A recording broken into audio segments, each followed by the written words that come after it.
Welcome to my channel. আমার নাম হচ্ছে নিত। তো আজকে কথা বলবো হচ্ছে যে আমাদের কলকাতায় পার্ক সার্কাসে যে বহিরাগত মুসলিমগুলোকে পুলিশ মেরে মেরে ভাগাচ্ছে না, এটা বহুত দিন আগে করা উচিত ছিল, এটা আজকে হচ্ছে। ঠিক আছে। আর তৃতীয় কথা হচ্ছে যে রাজ্যে চাকরি নেই, এই নেই সেই নেই। ঠিক আছে, হবে কি করে? রাজ্যে যদি পপুলেশন বাইরে থেকে এত লোকজন আসে, তাদের তো মানে এসসি এসটি এটা সেটা মানে বাইরে ছাড়লাম দিয়ে তো ঢুকিয়ে দিচ্ছে। তো সাধারণ যারা আমাদের ভারতীয়, যারা ভারতীয় আছে, ঠিক আছে, তাদের তারা তো এমনি কাট অফ হয়ে যাচ্ছে তাদের চোটে।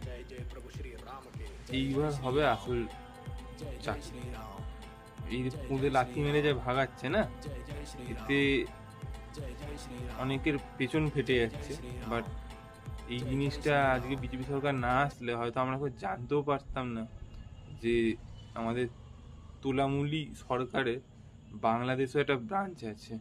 বাংলাদেশের তো এরকম মানে গাঁড় জ্বলে যাচ্ছে এক কথায় বলতে গেলে। তো আমি অনেক ধন্যবাদ জানাবো আমাদের মাননীয়